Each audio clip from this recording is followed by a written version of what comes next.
You're watching The Breakfast Club. Yep, it's the world's most dangerous morning show, The Breakfast Club. Charlamagne the God, Angela Yee. I don't know why Envy decided not to be here for this one. Well, Envy's, yeah. Because he has some experience He's in this an department. expert. Yes. But Envy is actually away with his 5 children. So. Yes. Amazing. We have a special guest. Latham Thomas is here.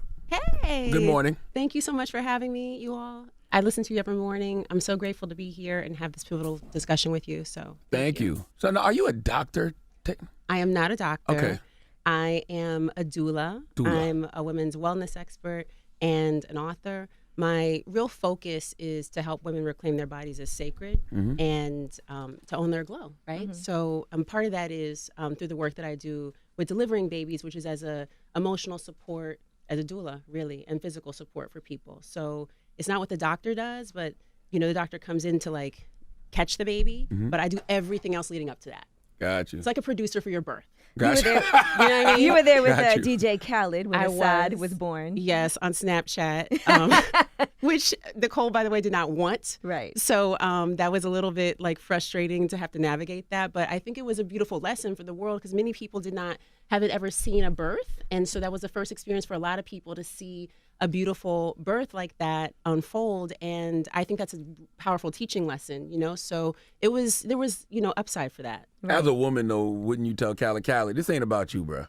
All right, make things as comfortable for Nicole as possible. Yes, but I think, you know, he had been talking about it, that he was going to do that for a long time. So I think, you know, and I think now they've softened into, like, that's part of their life, you know? Yeah, like because she used to sharing be very irritated every time he put the camera on her. And Yes. she's realizing now it's just part of being... It's part of who they are. That's so uncomfortable for a lady, though. You laying there, you got your legs open. But it's a very you natural might poop on thing, yourself. Like, But, you know, when you're in the throes of labor, as you probably know, having experienced it with your wife, you're not as focused. You go into this zone, you know what I mean? So you're not really considering what's happening in the room around you at that point. Because at a certain point, birth becomes a meditation, a trance. So you kind of shut out all the things that are happening around you.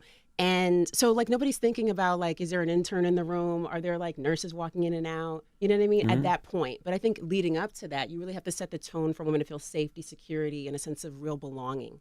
And if we're able to create that, which is what I do, then she can kind of get into that space of, you know, being really connected to her body and out of her head, so to speak. Now, for you, Latham, what led you to this journey of becoming a doula? Well, my son, who's now 15, he turned 15 in July. He's an artist, right? He is. He's a DJ, and he makes beats and stuff, plays music. But and I also knew that when I was pregnant with him, by the way, because he would like kick to rhythms and stuff. And so, but what I noticed was I was in New York City, and at the time there was a birth center on 14th Street.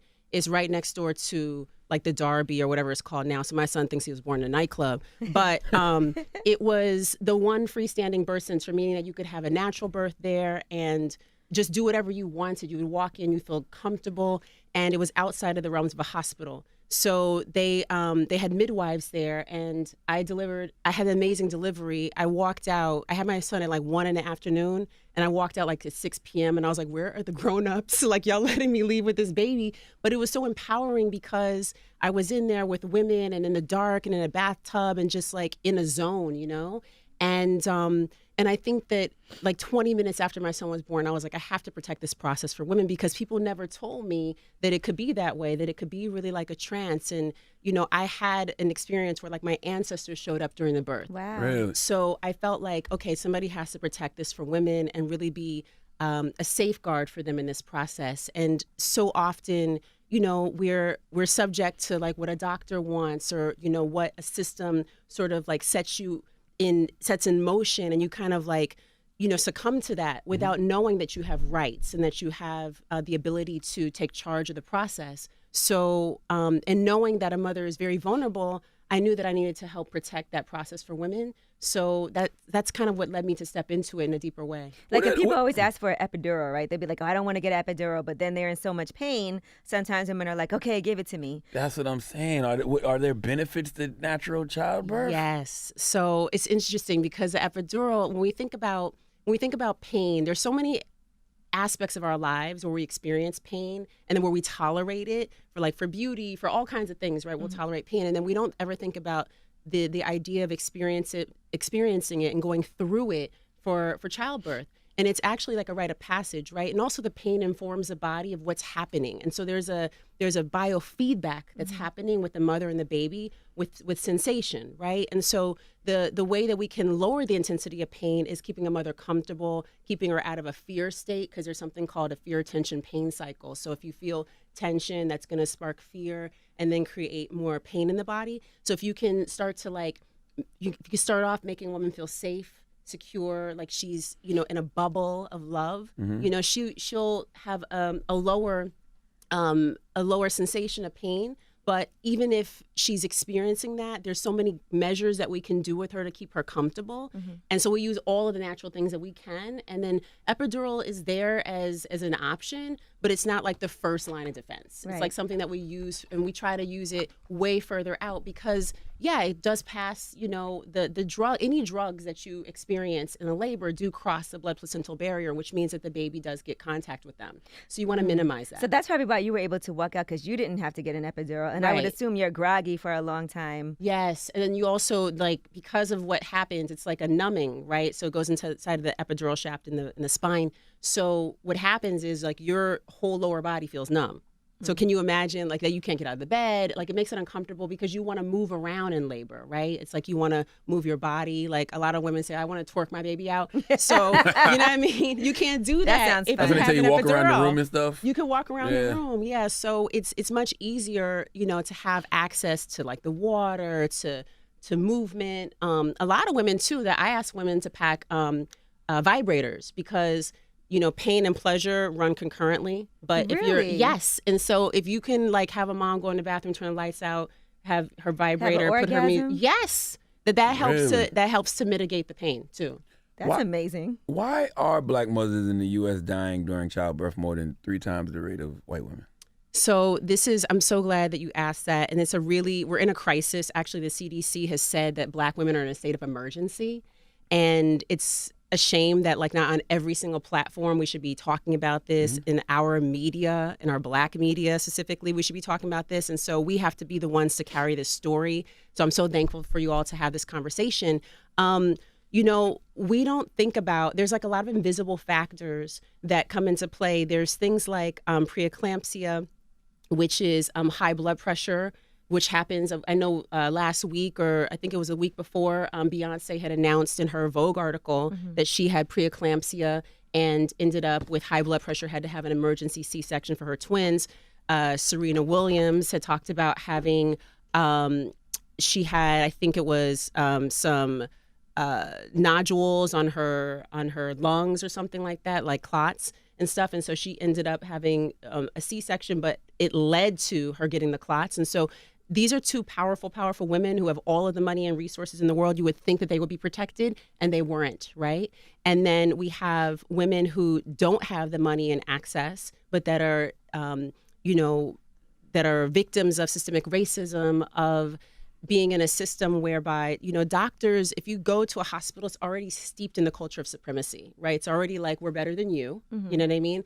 And even though there's beautiful doctors who work very well with us and with their clients, there's still, the culture is one of we know everything, let us handle it, right? And this is a process. It's not a disease, right? It's natural. It's how all of us got here. And so we need to protect it as such, and only, disrupt when there's a medical emergency, And so in many cases, black women aren't getting the care that they should. And they're not getting, even in their appointments, they may go to all their prenatal appointments, but the doctors aren't really connecting with them. So there's a cultural barrier. And there's also this incidence of not detecting or identifying some of these illnesses that people have until the baby comes. And then when those things happen, sometimes the mother might not die during childbirth, but within the first year postpartum, that still counts as maternal mortality. Just like in the first year of life, it does count for infant mortality. So we look at that, as well as when a mother gets she's so injured by the process that she can't live a normal life afterwards, then that also counts. Right. So we need to really reform a system and have adequate support for women, which is why doulas are so important, because they help as soldiers on the front line to protect these women, and they also know how to navigate the process and how to navigate the hospital setting. And that's really important for women, especially for women of color who, if you speak a different language, if you're, under-resourced, if you have a certain insurance, because the first thing they ask you when you call, right, insurance. what's your That's name, real. what's your insurance? And then they can categorize you of how they want to treat you sometimes. And people don't want to hear this, I'm sure, because, we have this like illusion that, there's actual health in healthcare, but we really need to put the health back into healthcare. And particularly when it comes to Black women, we need to put this at the top of the feminist agenda and make sure that we protect birth and make it safe for all women. And if we can work to create safety for the most marginalized, everybody will benefit. And it's important to ask questions too. A lot of times we go to the doctor and just listen to what they say and don't question things. Like Right. a lot of times doctors will tell you to get a hysterectomy, right? And I've heard this happen on so many different occasions for women who have fibroids or they feel like they might have cervical cancer, and then the doctor recommends that you get a hysterectomy, and they actually really try to push that when you don't really have to. Right. And once you get a hysterectomy, you can't have kids anymore after that. Well, think about the benefit for them, right? Like a surgery, like having a surgical procedure is more money for them. Like the insurance company, like that's where the racket is. If they could say to you, oh, we can modify your diet, you could cut out dairy, you could do a lot more things to manage your stress. There's things that we can do that like remove some of the estrogen that you're, accumulating from foods that you eat.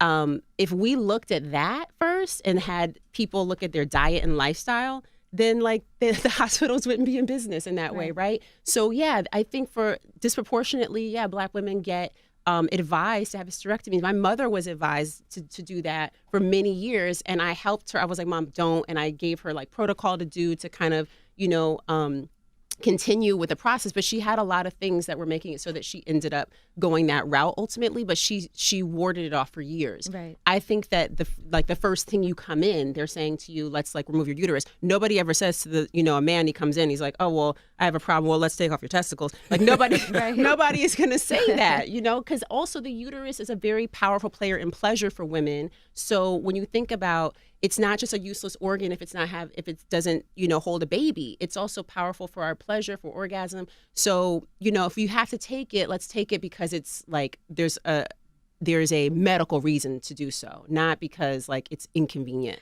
Remember when Wale called up here after he had his baby and he really wanted to call to talk about epidurals in particular? You remember that, Charlamagne? He called up specifically. He wanted to talk about how he doesn't think women should have epidurals. And Man, I don't want to hear that from no man. I know that is. I agree with that because you don't know what type of pain somebody's going through.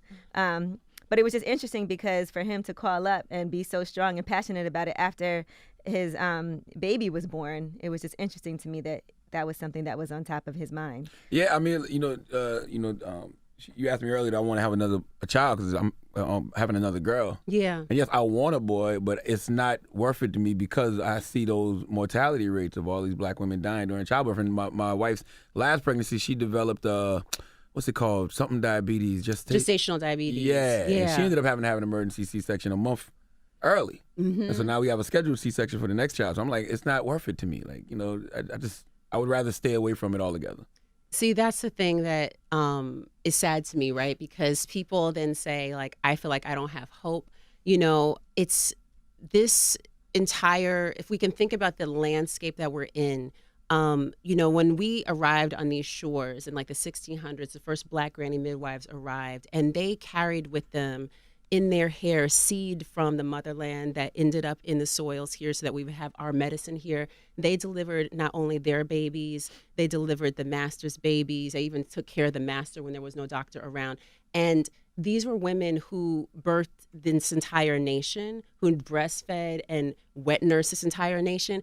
And this is the legacy that we come from. So we know intuitively how to give birth. We know also how to take care of our bodies. We just have to reconnect with our medicine, our ancestral traditions. And we also have to know that like we deserve support during childbirth. Like nobody should be walking around thinking like, oh my God, something bad is going to happen. We should actually have the support so that we can work through the trauma, through the fear. And that's part of the work that a doula does too, is to make sure that we address any triggers, any fears, any anxieties, so that you can overcome and work through that, so that when you get to the showtime, like the labor that you feel You like said you ease. delivered Swizz and Alicia's baby. Now that you Yes. said showtime. Yeah, exactly, right? So when you get to that, though, that you feel at ease, you know what I mean? And that there's a lot of things that we can use that are mindfulness tools like meditation and do yoga and like connect with the body. And all of these tools, by the way, are like belong to us. Like we think like, I see people will be like, oh, well, that's for white people or that's for this. No, it's for all of us. In fact, like even with acupuncture, that's a huge part of what we, have mothers do. Acupuncture was really introduced in the U.S. by the Black Panthers. Like that's how, even though like it's a Chinese medicine, they brought it here and made it like accessible to the people. So we have to start using these tools to kind of help us manage the stress and the anxiety and also the fear that we have around what we see happening around us, and know that it's possible to have a different outcome. And most of the time it is like that we have, beautiful births and they go the way we want. But there is this staggering information that shows us that like if we don't have the support, if we don't address like this critical issue nationwide, that we are going to see a health trajectory that does not look good. So if we can right now, I think, concentrate our energy on getting our politicians on board with this, really making sure that in our communities and also with our doctors and find out like, what are you doing to protect Black women in birth? Like ask the practitioners, because you can know right away if these are people who you want to be delivering your baby with, and if they don't know about this information, that's also a sign. Right. So that's what you mean when you say you want to help women reclaim childbirth, I want reconnect women with the to- ancestors. I want women to reclaim their bodies as sacred, because everything in culture turns us away from our bodies, like tells us not to listen to our bodies. Like you could take, a pill to modulate every function in your body. So to me, it's like we're taught to not feel, which is why like when you talk about the epidural, that's, it's disconnecting from feeling.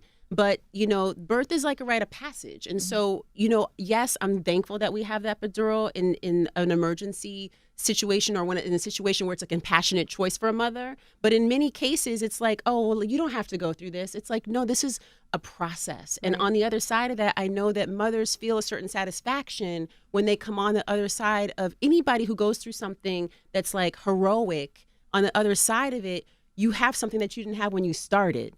And so to me, that's like the blessing is to go through, and the only way out is to go in. And so if we go through that process, and not to say like, to deny yourself if you need something, but to see like to push the threshold and see how far you can go.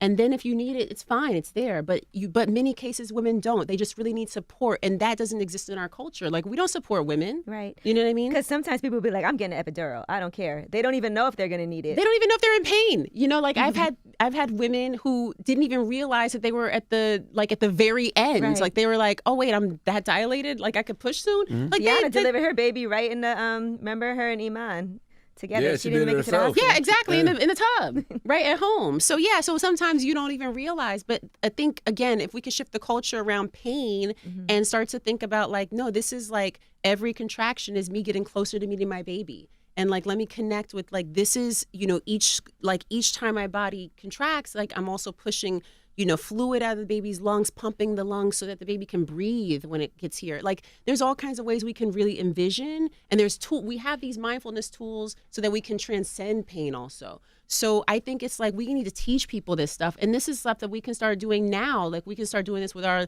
young daughters and nieces and nephews, and, like around, stress management or pain and tolerating things that happen in our lives, like emotional things that upset us, right? We need to start using these tools, period. Not just waiting until it's time to have a baby. Now, Latham, to backtrack for a second, you talked about your ancestors and seeing them while you were giving birth. Can you just delve into that a little more, what that experience was like? Oh my God, so I don't cry up in here. So what it was like was I was at that place, Elizabeth Seton, like I said, right, on 14th. And my water broke. Actually, this is the most exciting part, was that my water broke at 12:30 at night. I had been walking around all day. You know how they say, like, towards the end, just walk. And, the baby was like a week late. And his dad was already like, you're on punishment. We're supposed to be on vacation. You need to hurry up and be born. And so anyway, so we walked. And then at 12:30, I got in bed. And I was sitting there. We were listening to Mahalia Jackson. And she was like belting this gospel. And I just wish this baby would give me a sign, And I was sitting in the bed.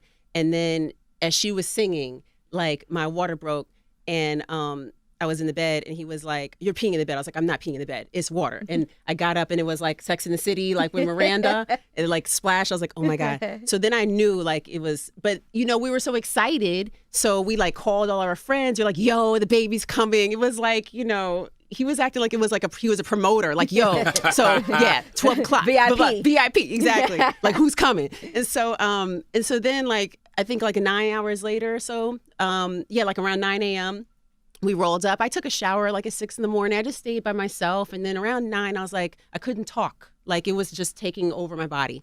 And so then we got there. I got in the room. It was dark. There was a tub. I was in the tub by myself in the dark. He was asleep. Because we were up watching jazz documentaries until like 6 in the morning. And so I was like, yo, can you like wake up and help me? Hold my hand or something. Like something, right? So I was like, hey, wake up. If I'm up, you're up. I made that mistake the first time. Right. But then you figure it out. So, but mostly I was just happy to be in the bed, by myself and, in the tub. And so then at the very end though, my son's cord was wrapped around his shoulder like a backpack.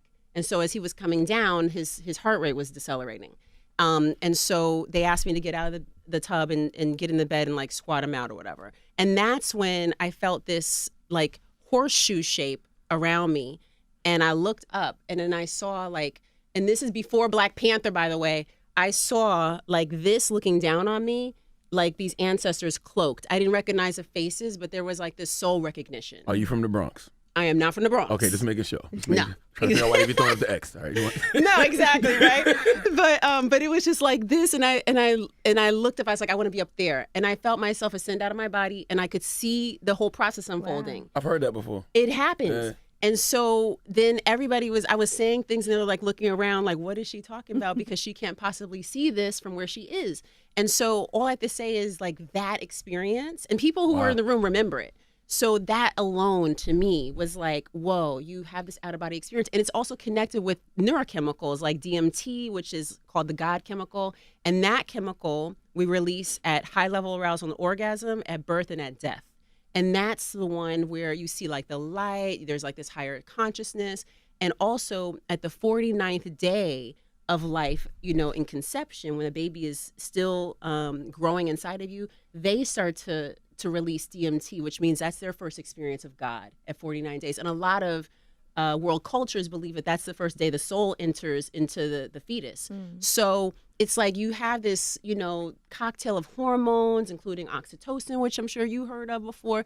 And so you're like in this, like, you're just like faded, but you don't even like, there's no drugs. It's like your body creates its own internal pharmacy, and it creates its own drugs to basically help you move through the process. And so you really get gypped if you don't go through that process, and you can still have like an amazing birth. I'm not saying that everybody has to not use drugs or whatever. What I'm saying though is that there is something that people are denying us when they just say, oh, you don't have to go through this. Like, you don't have to put yourself through the pain. There's something on the other side of that if we can be supported and if we could feel safe. And the main things that women need to give birth are a feeling of safety, security, and not being watched, not being observed. Like, imagine you try to have sex and people are watching. It's not going to be easy. You know what I mean? So the same thing for women. It's like whatever it takes to like get a baby out is what it takes to like, like if you have sex and stuff, like what do you need? You need like low lighting. It needs to smell good. It's got to be clean. It's got to have good music. Like,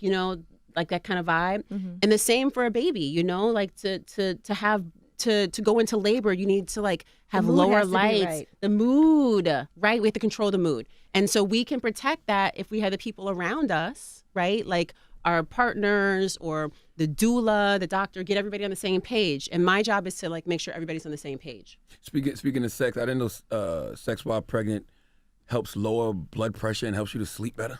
Yeah, sex while pregnant is amazing. Sex is that when you're not even pregnant. No, I know, sleep better. I know sex while pregnant is amazing, but I didn't know it had actual health benefits. Yes, it has health benefits. It also, can prostaglandins, which are in semen, naturally ripen the cervix, which means it helps to initiate labor. So when it's time to initiate labor, semen deposits against the cervix will soften it right on up so that the baby can come down. It's like a lubricant, kind of. So It's guys, like stop being afraid to have sex. Yes, while and the baby does not. Yeah, it's not like this. Not an issue for the baby. The baby feels rocking and movement all the time, so there's nothing. So it's fine. It's not going to touch the baby. It's not touching. Please, guys, wish. No, it's not touching the baby. It's not at all touching the baby. But yeah, it's definitely healthy for that. It helps lower the blood pressure, but also like relaxation, right? Stress management, which is so important for women to feel like no stress, right? So like, yes, definitely sex. And if she doesn't want to, have penetration, because a lot of women don't at a certain time, like there's a lot of movement and the body changes so much. So, there's other things you can do. Make your jaw work.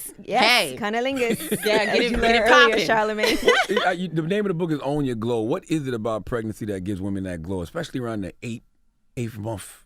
So time again, frame. that's hormones that, help to create basically like a natural makeup for women. Progesterone, estrogen, mostly progesterone. And and it also softens up the ligaments, makes the body more, soft and supple and open and receptive, right? And that's the same thing that it does for the skin. So yeah, you definitely see, and lots of people say when they see celebrities right away, because I know like in my work, people always assume soon as they think somebody's pregnant, they call me like, you working with them? Are they pregnant? But yes, that glow you can see much earlier than 8 months. I love it. Yeah, it's nice, right? Like you don't just like throw some water on the face, beat, right? Now, speaking of your book, Own Your Glow, Yes. I want to talk about something because we talk about this a lot on the Breakfast Club, right? Yeah. And this is about forgiveness. And you talk about meditation, forgiveness, and mantras of resentment also. I know you need this because Yes. he has a different forgiveness practice. So, Latham, I just would love learned- for you to just expand on that from your book. Yeah, so when I think about forgiveness, and I also, I'm a Taurus. Like if you do something to bull. us, we're done. Like we're really easy at being done too. So but what I've learned is, when we carry with us resentment for people, and we carry with us like what someone did, if we don't let that go, that's like poison for us. You know what I mean? You're not like directing that towards them. You're directing that towards yourself. And also, as you move through life, that is a mantra of resentment. Like when we repeat, like, oh, this happened, like we have to create space for like other things to come in, and we can't welcome new things when we're sitting with like what's festering inside of us. And so I just believe that we can reframe that conversation with ourselves, and also look at certain things as like, okay, what was the lesson in that? What was the gift in that? And also.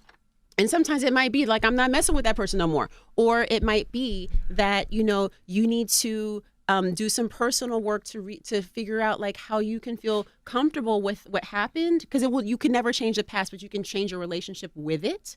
And so to me, it's really about like us fortifying ourselves and understanding that like it's in our hands, and all of what we experience, I think, if we use our perception to create the reality that it is that we want to live into, we have to like look at the things that like don't serve us. I think about it like when you go to the airport, and I always travel light. Like I hate when I travel with people and they got to go to the ticket counter. Check the bag. Man, I'm like, let's just go, because I'm always late, by the way. So I'm always like let me get through. Like, oh, what time is your flight? Because like my flight. Now I don't like when people are late all the time. know. I get there super early. See, yeah, I'm not even doing it early. I'm like still in bed. Like, let me see how many more minutes can I like, doing the math of trying to figure out how to get there late. But no, I always go with a small bag, a small carry-on, and the one that's regulation size, which I'm pissed when they ask me to check it. But I always go with that small bag. But when you go with people and they have all this stuff and they're trying to unpack it and figure out what to take, that's like life, a life metaphor of like, what is it that I'm taking with me on this journey? Because you cannot take everything with you, and where you're going, you need to be traveling light. And so we need to release. And I had a fire many years ago, actually the day before Thanksgiving. Did you read that? I read about this. Yeah, I had a fire the day before Thanksgiving, and I remember I was supposed to host it at my house. It was in Harlem. I lived there for 11 years, and in that time, I knew I was supposed to move, right? Like, how you get this feeling like it's time to move. You outgrow. The space was beautiful, but it was like I was like something was bubbling that was next, and I was it like. was like a space you shared with your ex, and it's time. Yes, I lived there with my ex. Like, there was a whole bunch of memories. I needed to like move on, and for whatever reason, I was like not looking into new, looking online at apartments and taking it seriously. And then one day, I leave my house, and then I'm in my office, and I get a call, and this guy, my neighbor, who I never talked to, and he's like, "Yo, your house is on fire. I was like, what? And it was like, in processing it at the time, I was like, okay, I was very calm. But at the same time, I knew that there was something there, that there was a lesson on the other side of it. And what it was like, I needed to move on. God was like, girl, you're not going to do this. Let me like remove this apartment for you so that you can find your way. I ended up living on one of my favorite streets that I always wanted to live on. It was on my vision board. I ended up living on Jane Street for like 5 months until I found my apartment in Chelsea. And then I eventually moved to Brooklyn and opened this women's space, which was my dream. And now I have this amazing women's center for Mama Glow, but like I would have still been in Harlem had if that fire not hadn't happened. Sometimes that's the push that you need. At the time, it might feel a little bit of a tragedy, right? But you're like, okay, I would have just stayed here. Or that's like even if you get fired from a job, certain things happen. You go through a breakup, totally, and it's all for a reason. Because we be boohooing over people that we met like 3 months ago. You know what I mean? And we really need to look at that. Like this is like God always knows what He's doing, and we just need to trust and let Him order our steps. And sometimes it is painful, but that pain is also, like you said, building character and also making us more attuned to what we're supposed to be doing. Like we really need to not, like a lot of stuff is distraction, and we sit up here and we invite it in instead of saying, you know what, this doesn't belong. Like, thank you for that. Like, let me move on. Why weren't you listening when He was telling you to move? You know, because it was like, the rents and everything. It just seemed to me like it was and also I hate moving. We procrastinate. It's a pain, but then at the end, you purge everything. You purge. You know how much stuff I had to let go? And also like having stuff affected by a fire and smoke and stuff. It's like, then you just have to throw stuff away. You don't have to sit up here and like, oh, am I going to keep this? And like, I didn't even get to do that because it was like, it was no choice. So it was also freeing in a way. But, and for my son, who's so amazing, he's a Cancer. So the first thing I said to him, because I was so scared to tell him, and so I had him, we were in a hotel, I had him in the bathtub and eating French fries and having like a strawberry shake. And then I told him, and he was like, oh, was everybody safe? I said, yeah. He said, well, did anybody get hurt? I said, no. He's like, okay, cool. And he never asked, like, where's my stuff? Where's this? Where's that? And I was like, okay, cool. You raised him right. Girl, I was like, I wish I could be like you. Forgiveness would be so much easier if you could just forget. Because like soon as you pray and you forgive the person, you feel better. Yeah. But then as soon as you hear the person's name again and you see them again, you're like, oh, man, I hate you. I know. You want to do an eternal sunshine of the spotless mind? That's right.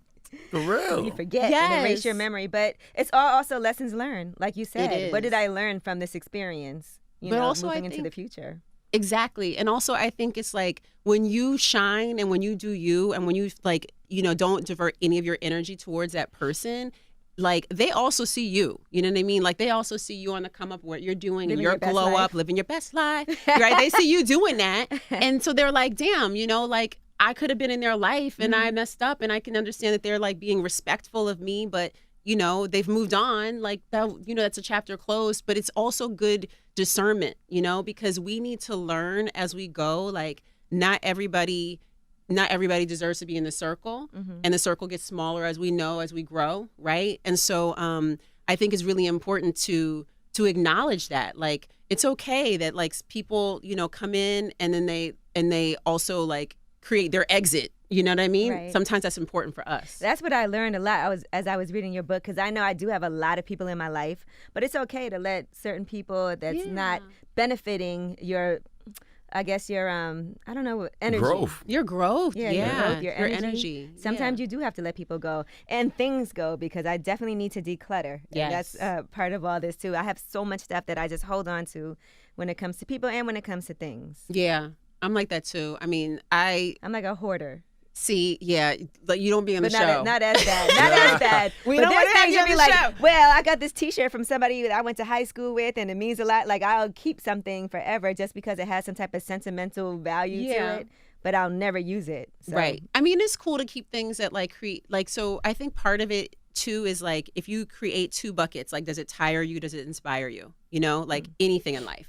And if you think about like these things that you keep or relationships or whatever, like when I look at this thing, if it brings me a positive memory, like that's okay to keep. But if you look and you see a closet of stuff, you're like, oh my God, like you got to do yoga after Right. like going through your closet. Like you probably should release some of that stuff. So I think it's the same also with relationships. If you're on the phone with somebody and then when you get off, you're like, yo, I need to go I get meditate. drained. Yeah. You know you need to not be Yes. talking to them, right? So I think it's like, it's so simple. Instead of people like doing like, you know, these mathematics in their head and having like a consortium about like, oh, should I be friends with this person? No, ask yourself, does this person tire me or do they inspire me? If they don't, you know, if you know it's one or the other. It's not like it's very clear. I'm writing that down. Tire or inspire, because I always that's say good. you want to talk to people that make deposits in your life, not constant That's withdrawals. right. Yeah, and a lot of people are making withdrawals. You know what I mean? And sometimes you don't even know they got your account information. You know what I mean? So yeah, we got to be clear, you know? And I think that's really important, like that clarity as we move forward and stuff. So All right. Well, her name is Latham Thomas. The book Own Your Glow. And I just want to say you're an It's out incredible now. person. I met Latham because of Johnny Nunez. You know Yes, how Johnny I love Nunez, Johnny. the famed photographer, he'll have an event and then he'll be at an event and he'll be like, you need to know this person, Angela, Latham, Angela. it was so funny. Damn, now that I think about it, that's how I met her too. Because I Right. met Johnny. He's like, you Johnny gotta know introduced me Latham. to Andrea. Yeah. And then I met you through Andrea. Well, thank you, Johnny Nunez. Yeah, damn. Yeah, Johnny, we love you. Yeah. She's on the Inspire list. Word. Yay. Well, the book is out right now. Thank you for coming. Thank you so much for having me. Absolutely. It's The Breakfast Club.